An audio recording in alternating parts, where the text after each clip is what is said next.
Em aproximação durante uma tempestade.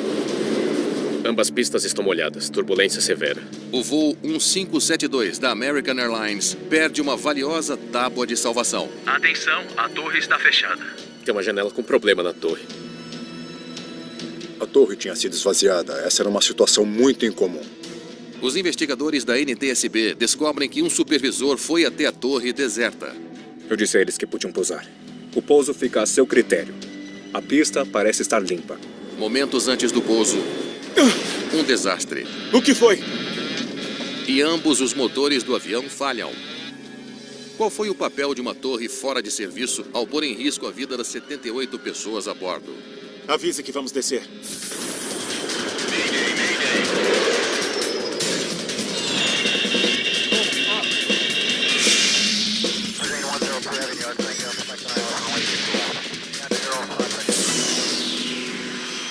Mayday. Desastres aéreos. Esta é uma história real baseada em relatórios oficiais e relatos de testemunhas. Um pesadelo de tempestade. Em uma noite tempestuosa de novembro, o voo 1572 da American Airlines viaja a 10.700 metros acima da Pensilvânia. Está mais suave aqui do que em 10.000 metros. O comandante Kenneth Lee, um ex-piloto militar, voa com a American Airlines há 10 anos. Com certeza. O copiloto John Richards também voou com os militares e tem 7 anos de experiência em aviação comercial. Era uma tripulação muito experiente, muito mesmo. E todos conheciam a aeronave que pilotavam. Eles estão pilotando um MD-83, um jato bimotor de fuselagem estreita. Tem 2 motores turbofan montados na cauda, uma cauda em T e uma asa principal em flecha. Foi uma das últimas aeronaves com conexão direta entre os controles da cabine e as superfícies do avião. Melhor preparar a cabine para a descida.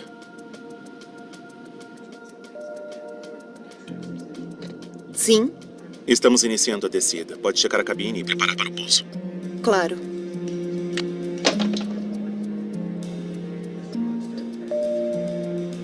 Por favor, afivelem os cintos. É uma viagem curta de 2 horas do aeroporto O'Hare, em Chicago, para o aeroporto internacional Bradley, em Windsor Locks, Connecticut. Há 5 tripulantes e 73 passageiros a bordo, muitos voltando para casa. Os assentos na posição vertical.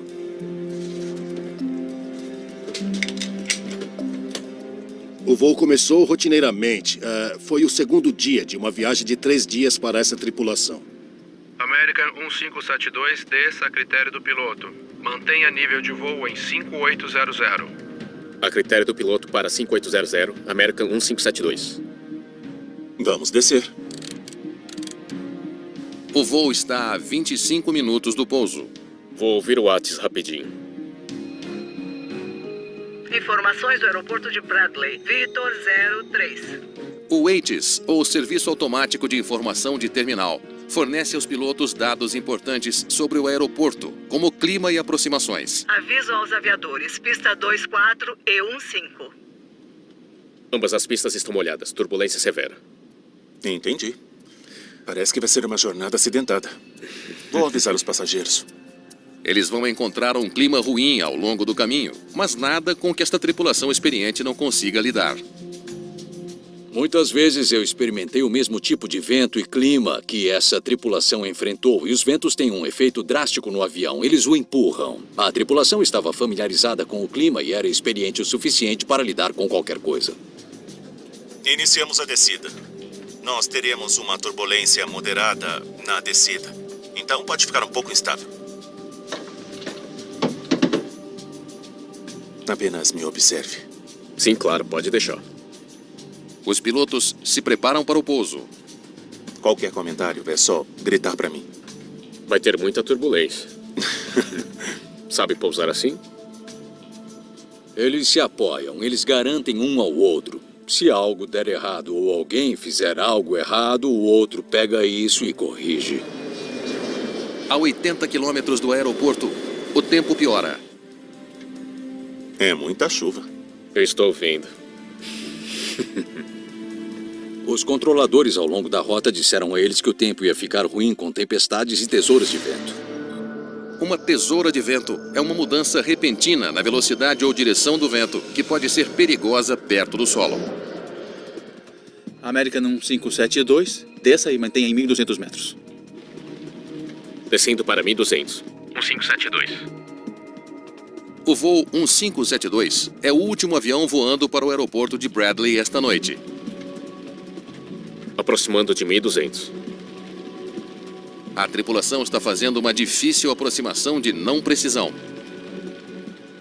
Uma aproximação de não precisão significa que você não tem auxílio à navegação.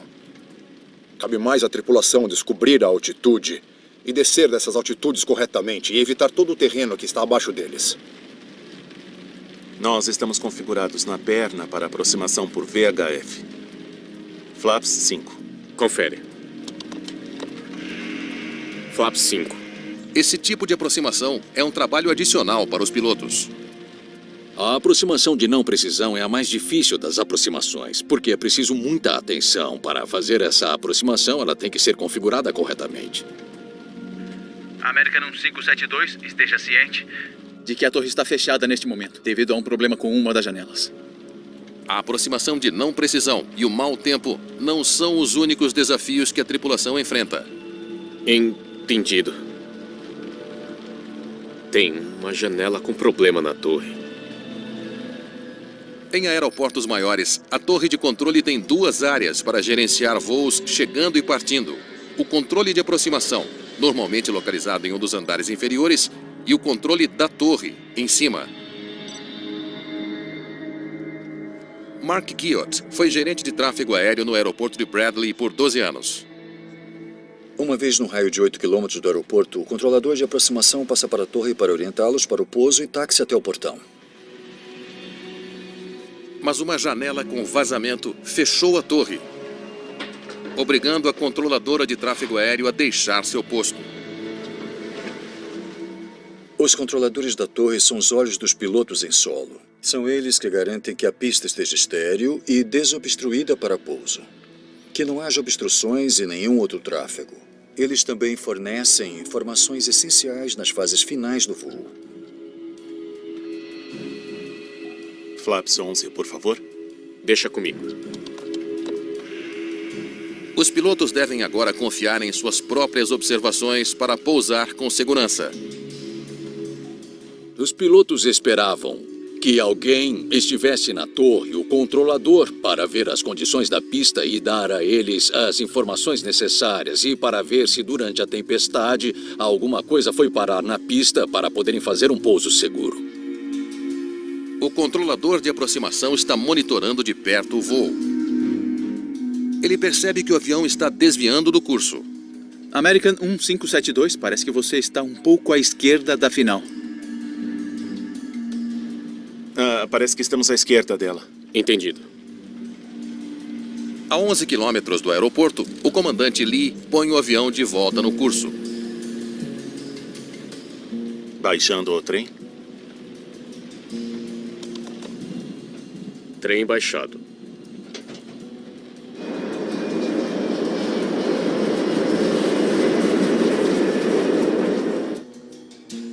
Vou subir até a torre. O supervisor no controle de aproximação se oferece para dar alguma orientação à tripulação do voo 1572. American 1572? Tem alguém na torre. Não está oficialmente aberta, mas podem mudar para a frequência da torre. Deve ter sido um grande alívio para a tripulação ter alguém na torre, um controlador lá em cima para dar a eles as informações de que precisavam para a aproximação. Oi, torre. American 1572. Estamos a 10 quilômetros da pista 15. O pouso fica a seu critério. A pista parece estar limpa. Entendido. Qualquer pouso sempre é critério do piloto. Mas, neste caso em particular, eles precisavam ser extremamente vigilantes, porque não tinha nenhuma assistência oficial da torre. Flaps 40. Os pilotos configuram a aeronave para o pouso. Flaps e aerofólios em 40 e 40. Você está autorizado a pousar.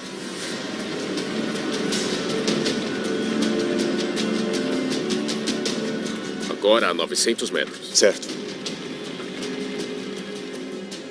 O voo 1572 está a apenas 60 segundos do pouso. O que foi? Todos os alarmes dispararam. As luzes estavam piscando e algo precisava ser feito.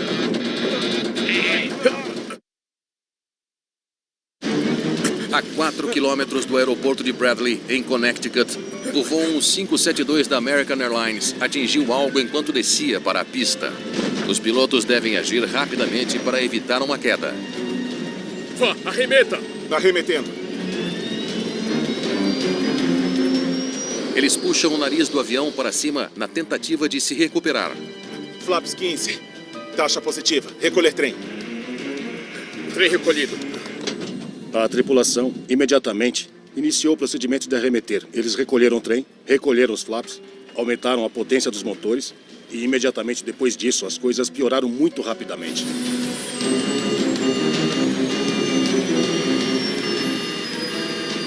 Motor esquerdo falhou. Segundos depois que os pilotos começam a arremeter, o motor esquerdo do avião perde potência. A última coisa que você precisa que aconteça é uma falha de energia em um dos motores. Ali está a pista, bem à frente. Certo. Avise que vamos descer, que há uma emergência. Certo, Torre. Solicita equipamentos de emergência. Vamos descer na pista. Parece que temos uma emergência no 1572. Mande os caminhões. Veículos de emergência foram despachados. Enquanto os pilotos se preparam para um pouso de emergência, a situação piora. O motor direito também falha, transformando o MD-83 em um planador de 60 toneladas. Eles perceberam que tiveram a segunda falha de energia que causou problemas em dobro. Sem seus motores, o avião se desviou ainda mais do curso. O comandante Lee tenta realinhá-lo com a pista. É isso aí, Lee. Você consegue. Mas eles podem não ter sustentação suficiente para alcançá-la. Um stall é um efeito aerodinâmico, é quando as asas perdem a sustentação e o avião perde controle direcional. A única maneira de sair de um stall é dar potência máxima que eles não tinham.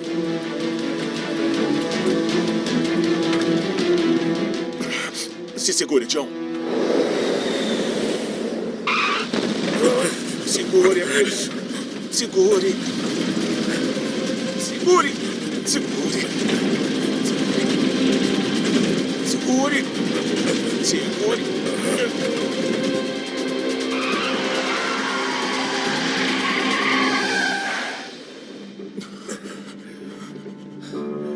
Deus abençoe você. Você conseguiu.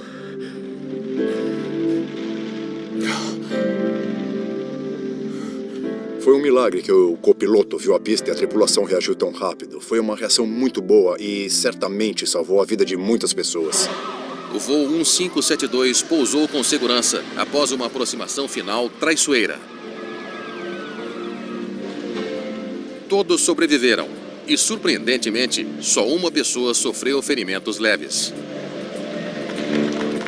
Os pilotos são saudados como heróis por salvar seu avião e todos a bordo. Uma das principais coisas sobre algo assim é que você nunca para de pilotar o avião. E aqueles que param não vivem para contar sobre isso. Os eventos que quase derrubaram o voo 1572 são um mistério completo. O que temos até agora? Caberá aos investigadores da NTSB, a Agência Nacional de Segurança dos Transportes, encontrar respostas. Bob Benson lidera a equipe. Eu era o investigador responsável, com cerca de uma dúzia de pessoas da NTSB abaixo de mim, além de muitas pessoas da indústria. O avião atingiu o solo com força ao se aproximar da pista. Talvez os motores tiveram a ver com isso. Uma perda de potência dos motores fez com que o voo 1572 caísse perto da cabeceira da pista? Quando chegamos ao local do acidente, nossa primeira tarefa era fazer um reconhecimento da aeronave. Essa coisa parece ter voado por uma zona de guerra. No exame inicial, vimos que a aeronave estava muito, mas muito danificada e me lembrou algo como um B-17 que passou por um ataque em Schweinfurt na Segunda Guerra Mundial. Estava muito danificado. Tinha galhos saindo do trem de pouso, pás do motor faltando, flaps danificados. Era impossível voar com aquela aeronave. Eles atingiram as árvores. Ah, com certeza. E os motores tinham potência quando destruíram os galhos. Galhos mutilados nos motores do avião indicam que eles estavam funcionando normalmente. A descoberta suscita outra questão. Se os motores tinham potência, por que bateram nas árvores?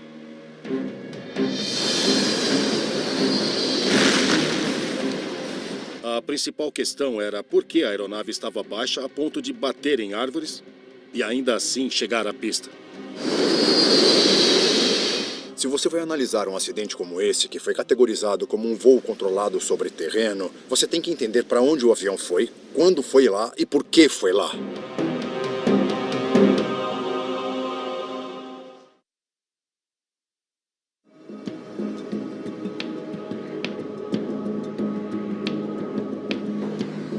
Onde exatamente eles bateram nas árvores?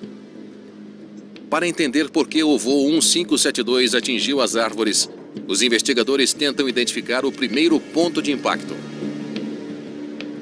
As árvores que atingiram estão no topo de um cume, uns 4 quilômetros a noroeste da pista. Temos uma equipe lá agora.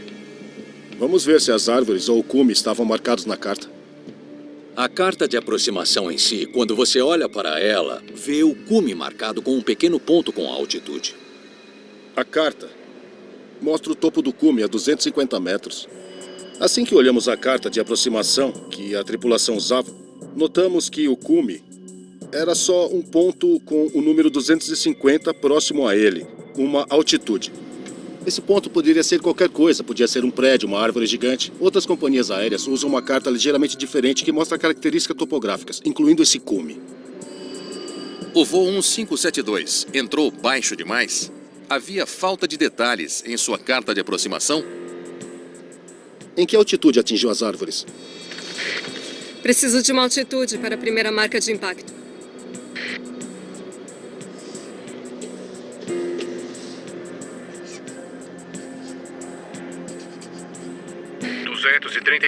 metros. Eles não deveriam estar perto daquelas árvores. A equipe fica surpresa ao descobrir que quando o voo 1572 atingiu as árvores, ele estava 15 metros abaixo da altitude listada para o topo da elevação. Eles não estavam apenas abaixo do cume. Desceram 94 metros abaixo da altitude mínima de descida.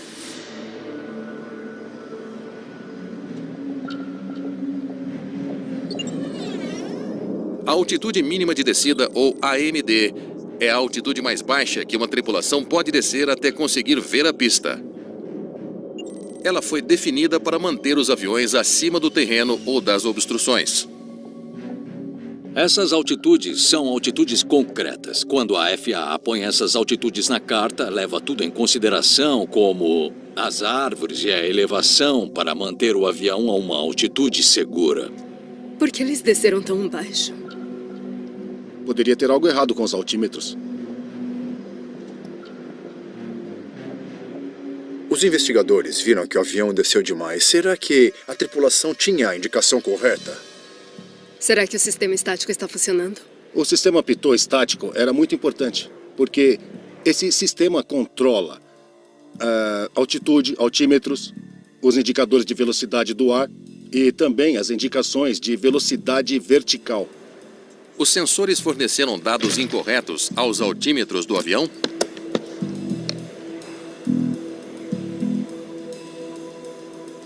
O MD-83 possui 3 conjuntos de sensores na fuselagem externa.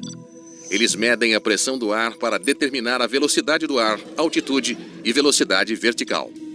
Se um dos sensores estáticos estiver vazando ou obstruído, ele poderá fornecer aos pilotos informações imprecisas, fazendo-os pensar que estão acima ou abaixo de sua altitude real. Se o tubo pitot estiver entupido, você perde aqueles instrumentos vitais. E isso pode acontecer por várias razões. Os sistemas Pitot estáticos já causaram problemas antes. Problemas graves o suficiente para causar acidentes. Você está pronto? Sim. O teste força ar no sensor para determinar se a pressão do ar está sendo medida com precisão.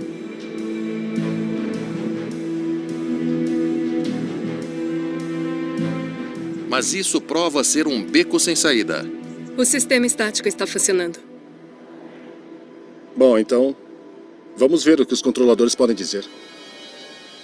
É sempre importante falar com os controladores de tráfego aéreo após um acidente. Frequentemente, o controlador de tráfego aéreo é a última pessoa a falar com a tripulação antes de um acidente. A tripulação relatou alguma coisa em comum na descida para Windsor Locks? Não. Era uma aproximação padrão. Mas as condições meteorológicas não eram boas. Havia correntes de ar? Ventos fortes empurraram o voo 1572 para as árvores. Se um avião encontrar correntes de ar fortes, eles podem empurrar o avião para baixo várias centenas de metros. O cisalhamento de vento é um perigo para as aeronaves. Em 1985, uma corrente de ar severa jogou o voo 191 da Delta Airlines no solo a mais de 1,5 km da pista em Dallas, no Texas.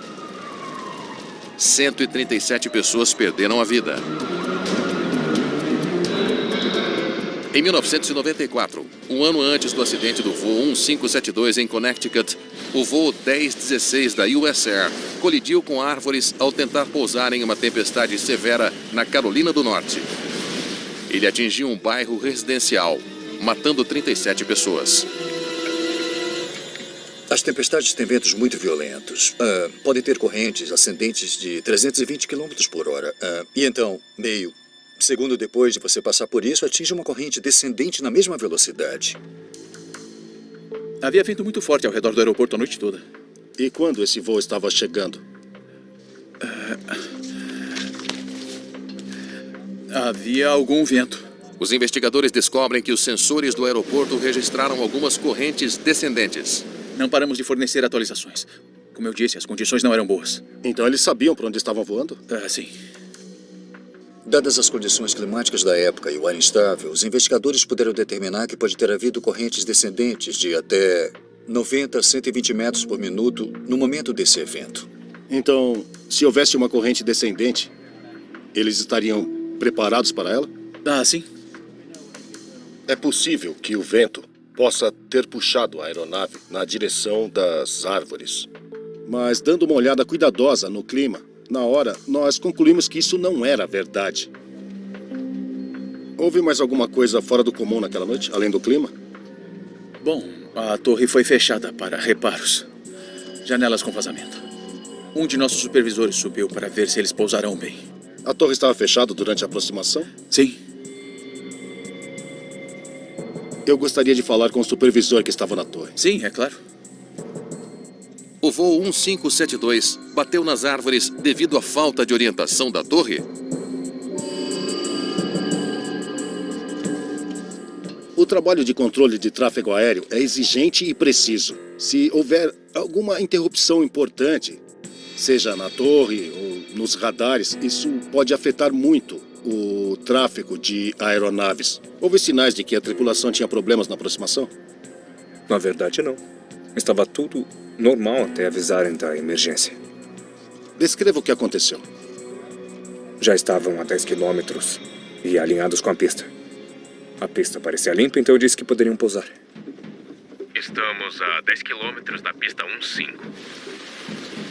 O pouso fica a seu critério. A pista parece estar limpa. Entendido. Você deu a eles autorização para pousar? A torre estava fechada. Eu só podia dar recomendações. Depois disso, cabe a eles decidir se querem pousar.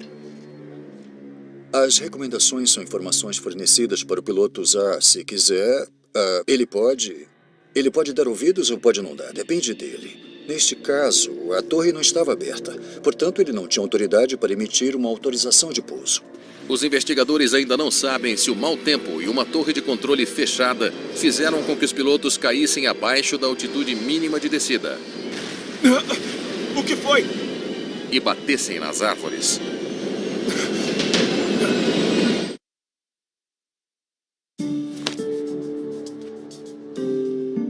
Certo. Vamos começar em 12h53, quando a tripulação faz contato com a torre. Os investigadores se voltam para a gravação de voz da cabine na aproximação final do voo 1572 para determinar por que o avião ficou baixo demais e atingiu árvores. O pouso fica a seu critério. A pista parece estar limpa. E o que pode nos dizer sobre os ventos? 170 a 24 nós. Entendido. Ele está verificando a pista, dando a eles atualizações sobre o clima. Sim. Um bom trabalho até agora. A equipe ouve o supervisor orientando a tripulação para ajudá-los a pousar. Foi uma boa iniciativa da parte dele. Alguns não fariam isso, baseado no fato de que a torre em si era uma área meio precária. Flaps 40. Flaps e aerofólios 40 e 40. Você pode pousar. Entendido. Descendo 300 metros. 300 metros. Pronto. Pare aí. 300 metros por minuto? Impossível. À medida que se aproximavam do solo, a tripulação decidiu fazer a descida final a 300 metros por minuto, quase o dobro do normal. Isso, em minha opinião, é excessivo. Não tinha que ser tão abrupto. Especialmente em uma aproximação de não precisão, onde você tem uma altitude mínima de descida que não deveria ultrapassar. Quanto mais rápido você desce, mais cedo tem que começar a nivelar ou acaba abaixo da altitude alvo, e aí tem que corrigir e subir de novo. O perfil de descida indica que eles estão 8 quilômetros do aeroporto a 580 metros de altitude. Usando os dados do rádio farol do controle de tráfego aéreo, os investigadores acompanham a conversa da cabine do voo 1572 durante a descida. A 300 metros por minuto, eles ficarão abaixo da AMD em menos de um minuto. Claro, isso é rápido, mas o copiloto deve estar falando as altitudes. Enquanto a aeronave está descendo, o piloto deve monitorar a AMD, a altitude mínima de descida da aeronave. O copiloto deve falar para o comandante as velocidades a partir dos 300 metros e, em seguida, a altitude da AMD. Certo. Vamos ouvir o copiloto falando as altitudes. –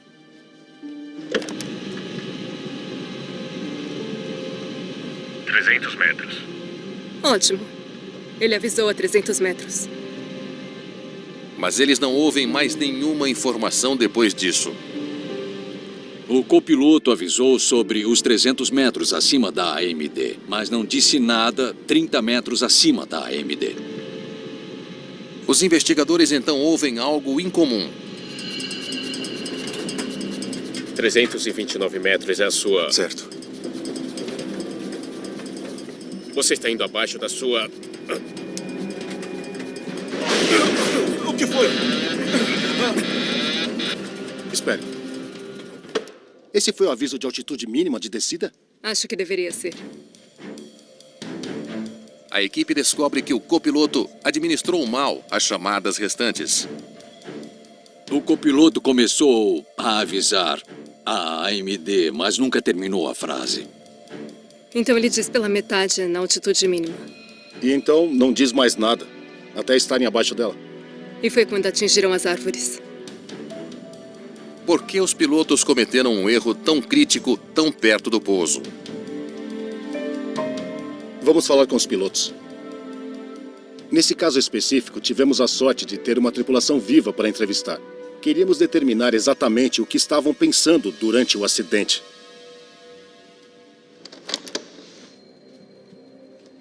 Me conte suas ações a 6 quilômetros do aeroporto ao se aproximar da altitude mínima de descida.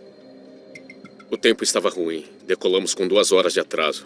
Eu estava monitorando os instrumentos. –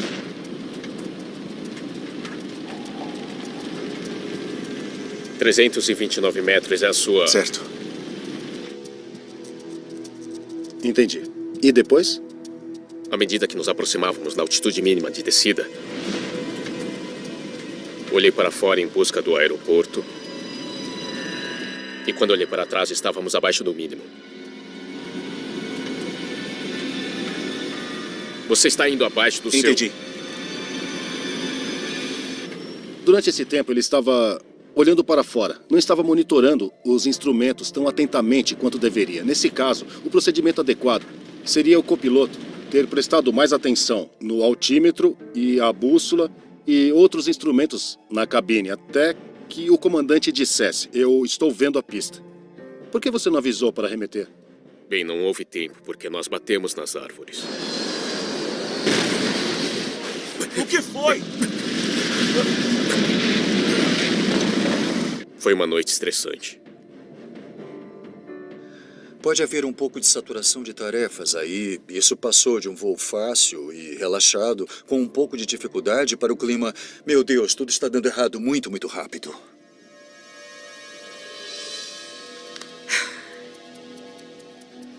Alguma coisa não bate. O copiloto não poderia estar na segunda altura mínima antes de atingir as árvores. Podia haver um problema com as configurações do altímetro. Os pilotos devem calibrar os altímetros com base na pressão do ar externo, que pode mudar drasticamente em condições climáticas extremas. Os pilotos frequentemente recalibram os altímetros para manter uma leitura de altitude precisa. A configuração do altímetro é muito importante. Não pode ser na aproximação em mau tempo, a menos que você saiba a sua altitude. Vamos ver que configurações usaram.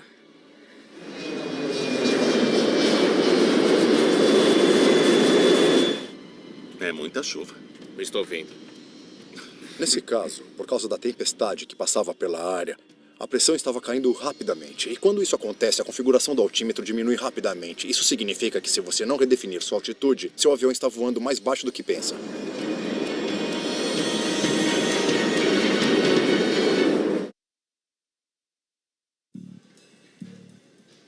O despachante atualizou com uma configuração de altímetro de 989.8 milibares. Os investigadores da NTSB verificam se os pilotos do voo 1572 da American Airlines ajustaram corretamente o altímetro durante a aproximação tempestuosa do aeroporto Bradley. A que horas foi isso? À 00:30. Isso foi 25 minutos antes de atingirem as árvores. Com as mudanças nas condições do clima, devem ter recebido uma atualização da torre de Bradley. Uma coisa que a tripulação considera e espera da torre ou do tráfego aéreo é a atualização do tempo o mais rápido possível para que também possam alterar o que precisam fazer. Contataram o controle de aproximação pela primeira vez à 00:43. Bradley, American 1572. Estamos a 3.350 metros. Os investigadores esperam que o controlador de aproximação forneça à tripulação uma atualização sobre o clima, incluindo a configuração da pressão do altímetro. O controle de aproximação emite o ajuste do altímetro no contato inicial, quando uma aeronave que chega entra em seu espaço aéreo. O altímetro é exibido como em um painel digital na torre de controle também. American 1572, aproximação de Bradley, entendido. Espere uma aproximação em VHF da pista 15. Mas a atualização nunca foi fornecida. A aproximação não atualizou a configuração do altímetro, embora a pressão estivesse caindo rapidamente. Não tem nada na aproximação, até ele os passar para a torre. Por que o controlador da aproximação não deu a eles a atualização do clima? Ótimo. Vamos perguntar a ele. Uma coisa que intrigou os investigadores foi porque controladores de tráfego aéreo na torre Bradley não mantiveram os pilotos atualizados com a configuração atual do altímetro. Você disse antes que o clima era um fator importante naquela noite. Sim. Passou a noite toda mudando rapidamente. Qual era a configuração do altímetro do aeroporto na hora do acidente? Deixa eu ver... 987.1 milibares. Os investigadores descobrem que a configuração da pressão do altímetro na hora do acidente não era a configuração que os pilotos receberam originalmente. Por que a tripulação não recebeu uma configuração atualizada? 987.1 milibares.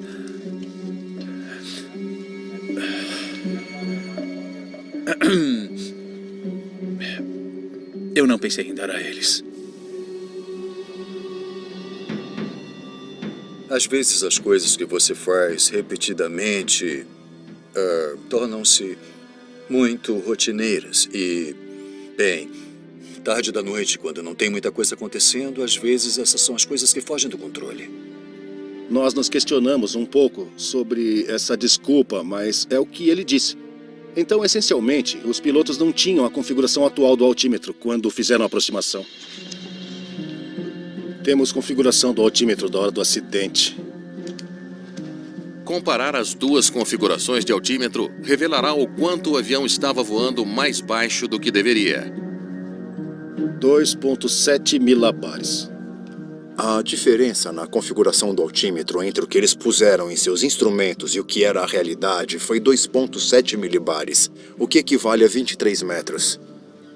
Pela configuração desatualizada dos pilotos, eles pensaram em estar 23 metros mais alto do que realmente estavam. E a descoberta é reveladora. Quando você chega perto do solo, 23 metros é muita coisa. E chegando à altitude mínima de descida e manter o nível do avião nessa altitude mínima, 23 metros é fundamental. Eles teriam atingido alguma coisa se estivessem 23 metros mais alto? Bom, sabemos que eles atingiram as árvores a uma altitude de 235 metros. Adicione 23 metros a isso. Não teriam atingido nada. Sem impacto. Se tivessem a configuração correta do altímetro, mesmo ficando abaixo da altura mínima de descida, ainda estariam a 23 metros mais alto. E não estaríamos falando sobre isso agora, porque não teriam acertado as árvores. Mas isso não explica porque eles estavam 94 metros abaixo da altitude mínima de descida. 23 metros foram um erro do controle de tráfego, os outros 71 são um erro do piloto. Isso estava fora do controle dos pilotos até certo ponto, mas estar abaixo da AMD deveria ter sido visto pelo copiloto e pelo comandante. Isso é o que criou o acidente.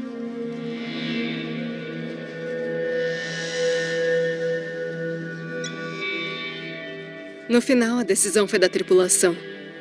Os investigadores agora entendem o que aconteceu com o voo 1572. A configuração desatualizada e o tempo ruim significavam que eles quase não tinham margem para erro na aproximação.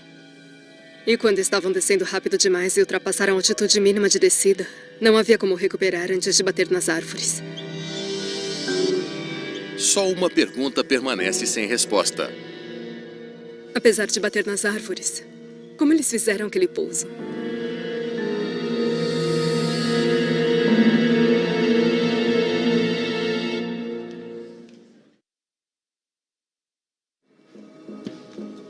Veja a leitura do gravador de dados. Os investigadores da NTSB recorrem ao gravador de dados do voo 1572 para saber como a tripulação conseguiu recuperar seu jato depois de atingir as árvores. Então, eles atingiram as árvores e imediatamente recolhem os flaps para 15 e vão para o empuxo máximo. Os dados mostram que a tripulação rapidamente configurou o avião para arremeter. Vá, arremeta! Arremetendo.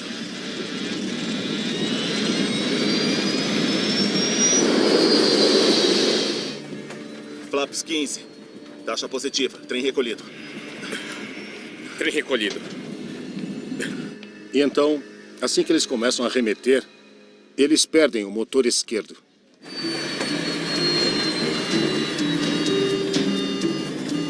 A aeronave devorou as árvores. Na verdade, as copas das árvores nos seus motores.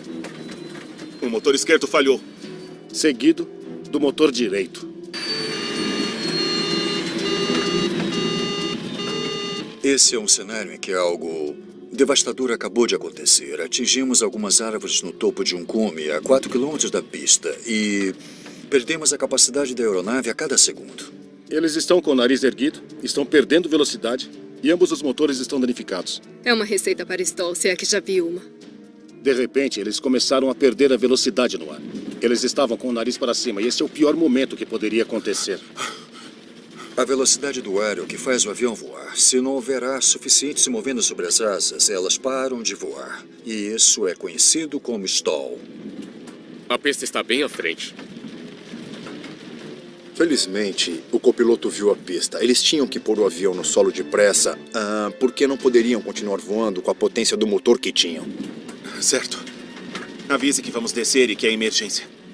Então agora ele precisa reconfigurar a aeronave de novo. E lembre-se, tudo isso está acontecendo em segundos. Ele precisa se concentrar em tentar economizar qualquer altitude e velocidade no ar que lhe resta para atravessar a cerca e entrar no ambiente da pista. Essa é uma etapa crítica de voo agora, porque ele não tem potência. Ele só pode trocar a altitude pela velocidade no ar. Agora sabemos que desceram os flaps até 40. Flaps 40. Até o fim. Estão até o fim. Ele tem que gerar alguma coisa a mais que eu faça atravessar a cerca. E é quando ele baixa os flaps em 40 graus. O arrasto dos flaps os retarda. Mas nos primeiros segundos os faz subir. 40 graus de flaps mudam a curvatura da asa, o que aumenta a sustentação da asa. E dá aquele pequeno ímpeto adicional para ir um pouco mais longe. Se ele não tivesse feito isso, ou se tivesse atrasado um pouco, o acidente poderia ter sido totalmente catastrófico. É isso aí, Lee. Você vai conseguir. Eles planam até a pista. Infelizmente, eles não tinham velocidade e altitude suficientes, então eles pousaram cedo, meio que escorregaram e bateram no asfalto da pista.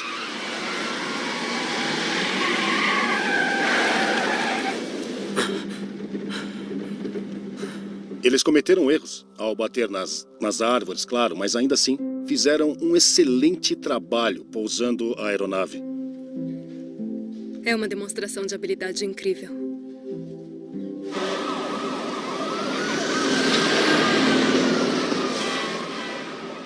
A tripulação fez um excelente gerenciamento de recursos da cabine nessa situação muito difícil. Depois que eles atingiram o cume, eles cooperaram. E eles não entraram em pânico. A maneira como esses dois pilotos trabalharam juntos foi notável. E uma das coisas que está na gravação que realmente dá um calafrio é depois que eles vão para a pista e o copiloto diz... Deus abençoe você. Você conseguiu.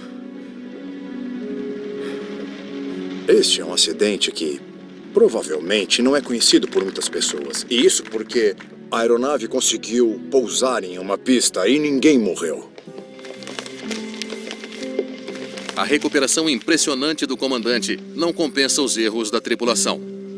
O relatório final da NTSB conclui que a causa provável do acidente foi a tripulação voando abaixo da altitude mínima de descida antes de poder ver a pista. Acreditamos que, em essência, o principal fator envolvido no acidente foi o fato de os pilotos não monitorarem as altitudes em que estavam voando corretamente. Eles deveriam ter nivelado em um ponto, mas eles não fizeram isso.